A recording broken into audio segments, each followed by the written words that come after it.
Chishtia TV শুধু সুফিবাদ প্রচার করে। লাইক দিন, সাবস্ক্রাইব করুন। বিসমিল্লাহির রহমানির রহিম। আসসালামু আলাইকুম ওয়া রাহমাতুল্লাহি ওয়া বারাকাতুহু। আপনি কি কখনো নিজেকে প্রশ্ন করেছেন, আমি কে, কোথা থেকে এসেছি, আর এই মাটির দেহটি যখন নিতুর হয়ে পড়ে থাকবে তখন আমার কি হবে? আমরা প্রতিদিন খাচ্ছি, যাচ্ছি, ঘুমাচ্ছি, কিন্তু আমাদের ভিতরে যে এক বিশাল সমুদ্র লুকিয়ে আছে তার খবর কি আমরা রাখি? আজকের আলোচনা কোনো সাধারণ আলোচনা নয়। আজ আমরা উন্মোচন করব মণিসাধনা, সেই গোপন অধ্যায়। মণিসাধনা কি, কিভাবে করতে হয়, যা আপনার ভিতরে মৃত আত্মাকে জীবিত করতে পারে। আমরা জানব কিভাবে একজন মানুষ বেঁচে থাকতেই পুনর্জন্ম বা নতুন জীবন লাভ করতে পারে। ভিডিওটি এক মুহূর্তের জন্য স্কিপ করবেন না, কারণ আজকের এই সামান্য কয়েক মিনিট আলোচনায় আপনার জীবনের পরবর্তী ৮০ বছরের দৃষ্টিভঙ্গি বদলে দিতে পারে। মণিসাধনা কি? মণি মানে হলো রত্ন বা জ্যোতি। আপনার দেহের ভিতরে আল্লাহ তাআলা একটি নূর বা জ্যোতি লুকিয়ে রেখেছেন, যাকে বলা হয় রূহ বা কল্প। পবিত্র কোরআনে আল্লাহ তাআলা সূরা নূরে বলেছেন, আল্লাহ আসমান ও জমিনের নূর, সেই নূরের একটি কণা আপনার হৃদয়ে আমানত হিসেবে দেয়া হয়েছে। হাদিস শরীফে বলা হয়েছে, রাসূল সাল্লাল্লাহু আলাইহি ওয়াসাল্লাম বলেছেন, সাবধান, শরীরের ভিতরে একটি মাংসপিণ্ড আছে, সেটি যদি ঠিক থাকে তবে পুরো শরীর ঠিক থাকে, আর সেটি যদি নষ্ট হয় সব নষ্ট। জেনে রেখো, সেটি হলো কল্প। মণিসাধনা হলো সেই কল্প বা হৃৎপিণ্ডকে আল্লাহর জিকিরের সজীব করে তোলা।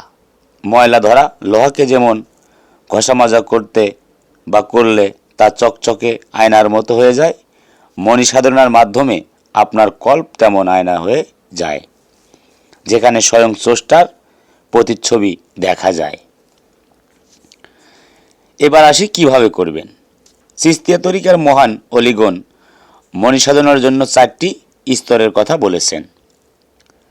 জিকিরে দায়েমি, অবিরাম স্মরণ করা, শুধু তসবিহ হাতে নয়, প্রতিটি নিঃশ্বাসের সাথে আল্লাহর নামে ধ্বনি তোলা।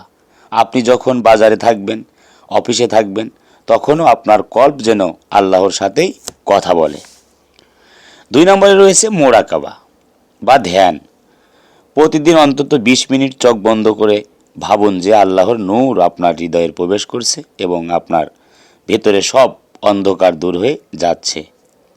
3 নম্বরে রয়েছে নফসের সাথে যুদ্ধ।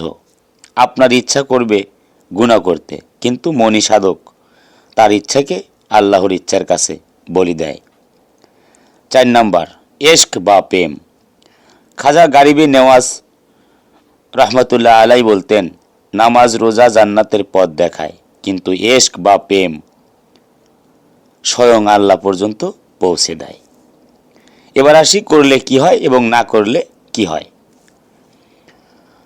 সাধনার ফল। যদি আপনি এই মনি সাধনা করতে পারেন তবে আপনার জন্য বা আপনার মধ্যে বেলায়েত বা বন্ধুত্বের গুণ আসবে। আপনার দোয়া কবুল হবে। দুশ্চিন্তা আপনাকে স্পর্শ করবে না। মৃত্যুর সময় আপনার কাছে আজরাইল আলাইহিস সালাম আসবেন একজন বন্ধুর মতো। না করলে ক্ষতি কি? যারা এই সাধনা করে না তাদের হৃদয় হয়ে যায় পাথরের মতো শক্ত। পবিত্র কোরআনে আল্লাহ রব্বুল আলামিন বলেছেন, তারা বধির, বোবা ও অন্ধ।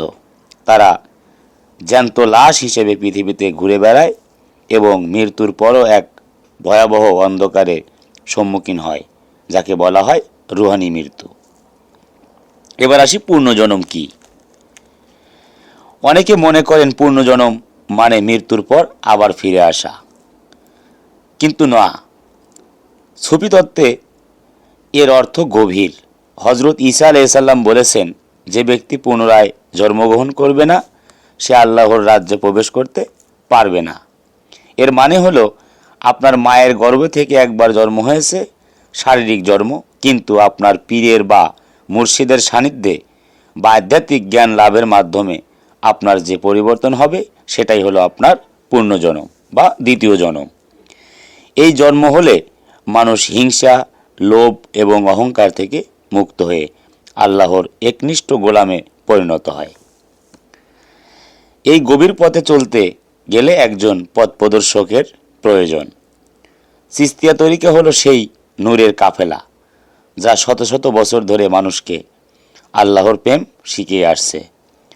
আমি আপনাকে আহ্বান করছি, নিজের নফসকে চেনার জন্য একজন কামেল পীরের হাত ধরুন, বায়াত গ্রহণ করুন। বায়াত মানে হলো আল্লাহর কাছে ফিরে যাওয়ার চুক্তি। চিশতিয়া তরিকার এই শান্তিময় ছায়াতলে আপনি পাবেন আপনার জীবনের কাঙ্ক্ষিত মুক্তি। আধ্যাত্মিকতা কেবল মসজিদে বা খানকায় বসে থাকা নয়, মানুষের সেবা করাই বড় ইবাদত। আমাদের সুফি সেবা ফাউন্ডেশন চিশতিয়া তরিকার আদর্শে মানব সেবায় নিয়োজিত। আমরা এতিমদের পাশে দাঁড়াই, অসহায়দের সাহায্য করি।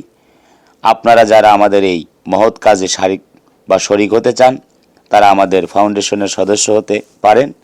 আপনার সামান্যতম বা সাধ্য অনুযায়ী সময় বা অর্থ দিয়ে এই সুফিবাদের প্রসারে অংশ নিন। স্ক্রিনে দেওয়া নাম্বার এবং ডেসক্রিপশনে দেওয়া লিঙ্কে যোগাযোগ করে আজই সদস্যপদ নিশ্চিত করুন।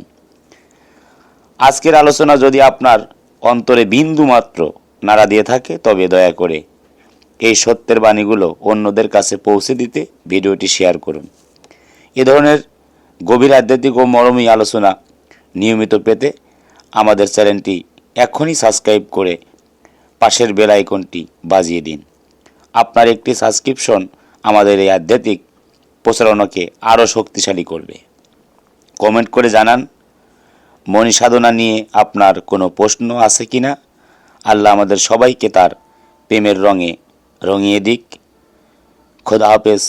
আসসালামু আলাইকুম ওয়া রাহমাতুল্লাহি ওয়া বারাকাতুহু। হয়তো আবারও নতুন কোনো ভিডিও নিয়ে আপনাদের সামনে দেখা হবে। জয় গুরু, জয় হোক পাক পাঞ্জাতন, আহলে বায়াত বিশ্ব মানবতার।